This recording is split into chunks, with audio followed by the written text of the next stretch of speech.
Assalamualaikum warahmatullahi wabarakatuh. Saya Endah Ratna Komala dari KPI 5A dengan NIM 12240200033. Kali ini saya akan membuat video yang bertujuan untuk memenuhi tugas ujian akhir semester mata kuliah Etika Dakwah yang diampu oleh Ibu Dr. Umi Halwati, SOSI MAG. Tentu saja saya akan membahas mengenai etika dakwah dengan rincian pembahasan berikut ini.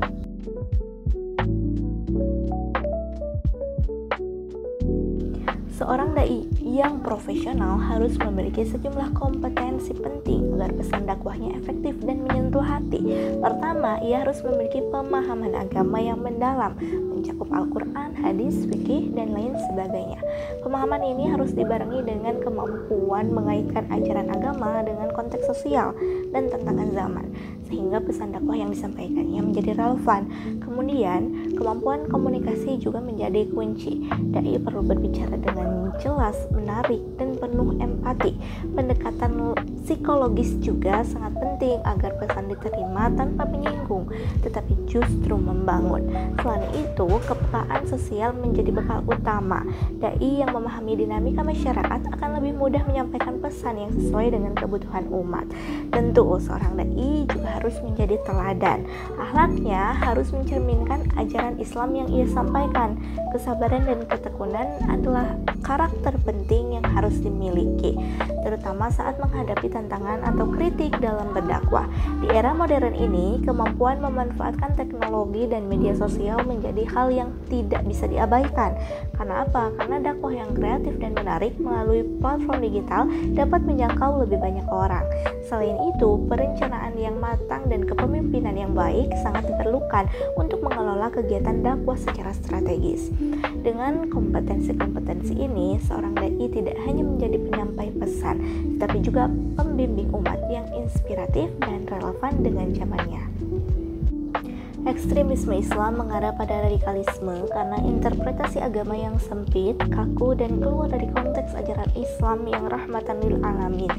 Kelompok ekstremis itu cenderung memanipulasi teks agama untuk membenarkan tindakan kekerasannya dan pemaksaan ideologinya tanpa mempertimbangkan nilai-nilai utama seperti keadilan, toleransi, dan kemanusiaan. Kemudian, faktor lain yang mendorong radikalisme adalah ketidakpuasan terhadap kondisi sosial politik seperti ketidakadilan, marginalisasi, atau konflik global yang membuat individu atau kelompok mudah terpengaruh oleh narasi ekstremis. Ketika pemahaman agama tidak didasari oleh ilmu yang mendalam dan terbuka terhadap dialog, maka sikap intoleransi dan fanatisme berpotensi berkembang menjadi tindakan radikal. Kemudian, yang disebut dengan Islam moderat adalah pemahaman dan praktik Islam yang mengedepankan keseimbangan, toleransi, dan inklusivitas. Ia menolak ekstremisme dan kekakuan dalam beragama, tetapi juga tidak mengabaikan prinsip-prinsip dasar Islam. Islam moderat menghormati keragaman, menjunjung tinggi keadilan, dan menyesuaikan ajaran agama dengan konteks zaman tanpa menyimpang dari nilai-nilai Al-Quran. Tujuannya adalah menciptakan harmoni antara kehidupan beragama dan realitas sosial, sehingga Islam menjadi rahmat bagi seluruh alam.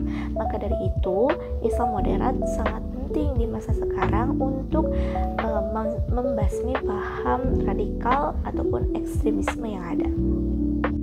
Tarif jasa dakwah. Menurut Imam Hanafi, hukumnya adalah makruh karena dulu para dai dibayar oleh negara. Sedangkan menurut ulama mutaqaddimin, hukumnya adalah tidak boleh. Dan menurut ulama mutaakhirin dan menurut Imam Syafi'i, hukumnya adalah boleh. Kemudian menurut MUI atau Majelis Ulama Indonesia, hukumnya boleh tetapi disesuaikan dengan urf atau kebiasaan dan tidak melampaui batas. Dalam berdakwah, dai juga harus memperhatikan etika humor yang digunakan, yakni yang pertama, selingan atau candaan tersebut tidak boleh menggeser tujuan pesan dakwah. Kedua, tidak dilontarkan saat penghayatan seperti permulaan sholawat, kemudian kesimpulan dan doa. Ketiga, tidak mengandung sara, kebohongan, dan pornografi. Ustadz Hanan Attaqi atau yang dikenal sebagai pendakwah muda dengan gaya yang santai, relatable, dan kekinian. Ia sering menggunakan bahasa sederhana dan dekat dengan gaya anak muda, sehingga pesan-pesan Islam terasa mudah dipahami dan relevan dengan kehidupan sehari-hari. Penampilannya yang casual seperti memakai hoodie dan topi membuatnya berbeda dari pendakwah konvensional, sehingga menarik perhatian generasi milenial dan Gen Z. Dalam berdakwah, ia banyak memanfaatkan media sosial dan platform digital untuk menjangkau audiens yang lebih luas. Ceramahnya pun sering diselingi humor ringan dan cerita inspiratif yang menjadikan dakwahnya terasa hangat dan menyentuh hati. Fokusnya adalah membangun kesadaran spiritual sekaligus menanamkan nilai-nilai Islam yang rahmatan alamin dengan pendekatan yang modern dan inklusif, terutama kepada anak-anak muda zaman sekarang. Sebagai mahasiswa muslim, meskipun tidak aktif berdakwah secara langsung, saya tetap bisa berkontribusi dalam membangun etika dakwah. Langkah pertama adalah dengan menjadi pribadi yang mencerminkan akhlak yang islami, contohnya jujur dan peduli terhadap sesama. Kemudian keteladanan ini menurut saya bisa menjadi dakwah tanpa kata. Kemudian juga saya bisa memanfaatkan sosial media untuk menyebarkan kebaikan, membagikan konten inspiratif, konten yang bermanfaat, ilmu yang bermanfaat, yang caranya sederhana tetapi menurut saya itu bisa menjadi dakwah di era digital ini.